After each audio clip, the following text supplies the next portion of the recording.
ჩვენ როდესაც ეს პრობლემატიკა და მისი გასაგებაში ჩვენ წარმოადგენთ ყველასი რომელიც ასევე ეს ნაცვლად მოვალში აუცილებლად ძალას დას სახელით იბრძოლებს ტოტალური უილმობდა ის დაპირა გაგრძელებული იყო და რაც რომელიც იმედ გასაუბრია თავარია ჩვენმა კანდიდატებმა დაარწმუნონ ბათუმელები, რომ ქვეყანას და ბათუმს ამუშავება ჭირდება.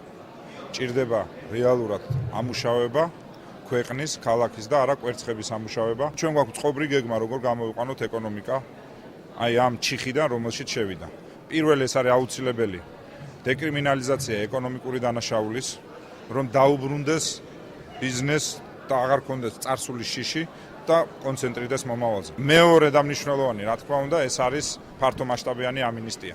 ამინისტია ეკონომიკური და არა იმ პოლიტიკური ნიშნით, რომელიც ამ მთავრობამ გაატარა და რომელმაც მხოლოდ და მხოლოდ კრიმინალის ზრდა მოუტანა ქვეყანას. წინდება იყო საკმაოდ მოულოდნელი ჩემთვის, თუმცა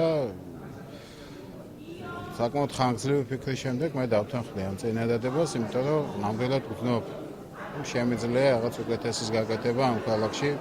ჩემი გამოცდილებიდან გამომდინარე, ცოტა უხერხულია ამ თემაზე საუბარი, საკუთარ თავზე საუბრობ, მაგრამ მე ვფიქრობ, რომ გამოცდილება, რომელიც გვაქვს, რომელიც დავაგროვეთ მე, ჩემმა მეგობრებმა, ჩვენ შეგვიძლია შევთავაზოთ ჩვენს ქალაქს იმისათვის, რომ უკეთესი ბათუმი გქონდეს. ჩვენ გვყავს ძალიან ღირსეული მერობის კანდიდატი იბრძოლოს, იმიტომ რომ ჩვენ ასევე გვყავს ძალიან ღირსეული კანდიდატები მაჟორიტარულ ოლქებში წარმოდგენილი.